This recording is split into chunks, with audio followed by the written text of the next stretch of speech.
The next one we're going to take a look at is going to be a little bit different. So this one is the function of px equals negative parentheses x plus 5 squared, x minus 1, and x minus 4 in parentheses. So we have to take a look at the y-intercept, the zeros, what degree it is, and what the graph is going to look like. So let's get started. Let's do the math. So first things first. Let's see where the graph is going to go and where it's going to end, or where it's coming from and it's going to, like a train. Since we have to look at the coefficient for the end behavior, we look right here. But looks like that we have a negative as the first coefficient, the leading coefficient. So when it's a negative, the line is going to go down to quadrant number 4, which is going to be on this side towards negative infinity. But hang on, we still need to look at something. So if a is negative, what else do we need to look at? Definitely, yeah, the degree is going to talk about the exponent in the first equation, or the first expression part. We have an exponent of 2. Is that an even exponent or an odd exponent? Yeah, it's an even exponent, meaning that the graph is going to look like this. So here's what's going to happen. We are going to have the line go this way, and also the line go that way. These are where the lines are going to go to and from. The next thing we can take a look at is, we haven't done this yet, but we're going to try to look at the y-intercept. So the y-intercept is just like the other y-intercepts we have learned in the previous algebra videos, where the line strikes through the y-axis. So we need to find out why, or what the y-axis is, or what the y-intercept is. We need to insert everything as 0 in for the x. We need to equal everything to 0 because we should say 0, 6 as a y-intercept. So here's what's going to happen. 0 equals negative 0 plus 5 squared times 0 minus 1 squared, parentheses 0 minus 4. When we do the math and try to do it all out, we're going to get 5 squared is going to be 25. Negative 25, multiplied that by negative 1, multiplied that by negative 4. Insert all the x's into 0 and transform. When we do that, we get a final answer of negative 100. So our coordinate is going to be 0, negative 100. That is going to be the y-intercept. So 0, negative 100. But how are we going to fit that on a really big graph, which we don't have a really big graph? It's on an 8 by 11 piece of paper. So what we're going to do is we're going to just mark it down. So we are going to mark it right here, just for reference, which is going to be negative 100 as a y. So we have the y-intercept, but what about the zeros? Where is the parabola? No, not a parabola. Where is the polynomial going to strike the x-axis? In order to do that, we need to find the zeros. So let's start bringing it down to the zeros. We have 1, 2, 3 objects on the field. Let's try it out. X plus 5 equals 0. X minus 1 equals 0. And x minus 4 equals 0. X plus 5 equals 0. So x equals negative 5. It's the opposite. X is going to equal positive 1.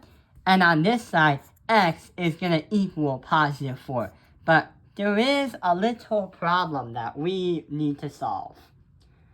if you notice on the x plus 5, there's a square happening onto the thing.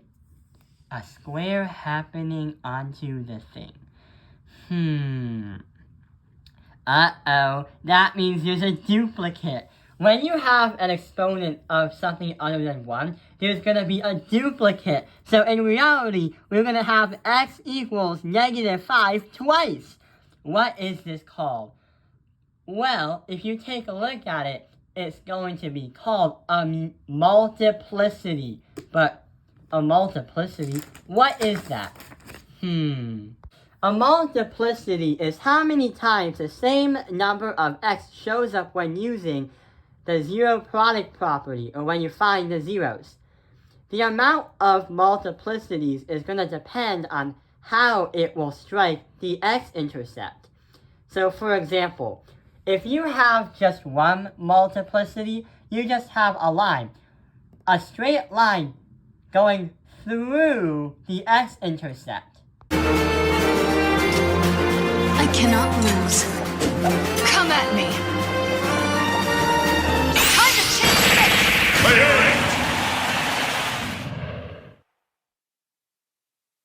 If you have a quadratic, the line is not gonna strike or go through the x-intercept. It's gonna bounce off, barely touching it. It's a quadratic, and that's when you have two of the same x's. It's gonna bounce off.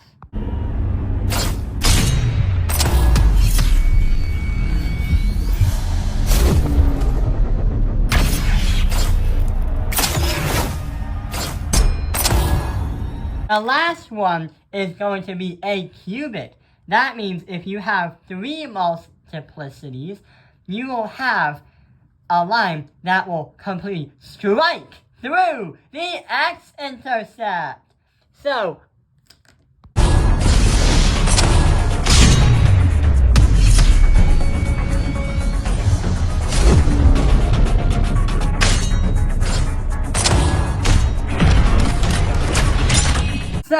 if you wanted to understand where our problem went, we have a multiplicity of 2. So I'm just going to write m-2 to help us understand there's a multiplicity of 2. And that is definitely going to affect what we have on the xy graph.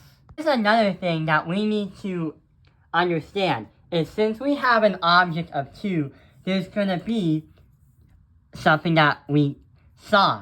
We have 1, 2, 3, 4. So earlier when we said that there's actually 3 objects on the field, instead we are going to have 4 objects on the field instead.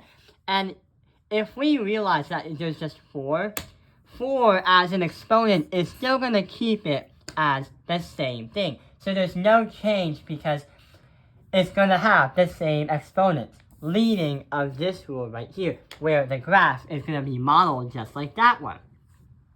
So before starting the problem, look at the exponents, because the amount of x's that show up are how many times it is present on the field, but also changes if the exponent that is even or is odd. Now, here comes the exciting part, graphing. So what we're going to do is change the graph. Therefore, all these will go into here. The first one is going to be negative 5. So 1, 2, 3, 4, 5. And we also have x is 1 and x is 4. So 1, 2, 3, 4. Since negative 5 has 2 multiplicities, I'm going to color code it red. And the rest is just going to be black. So here is what the graph is going to look like. The line starts from the arrow and goes up to the red dot, but it barely touches it because it's a quadratic. A quadratic because there's 2 multiplicities, and it's going to look like this. So it's going to barely touch the red x-intercept. Then it's going to go down and go through the y-intercept, and then speed up and go way up here because it's just one multiplicity. Then go straight down, way down here towards negative infinity. So that is what the parabola is going to look like. A sizzling snake.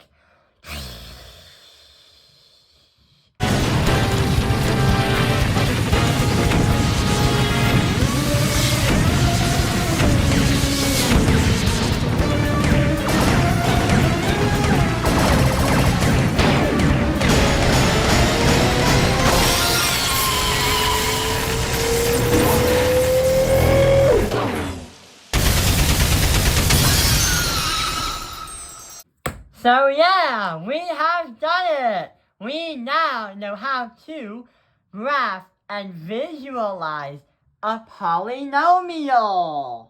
I hope this video has helped you understand graphing polynomials. Thank you for watching Top Penalized Math Industry. Like and subscribe!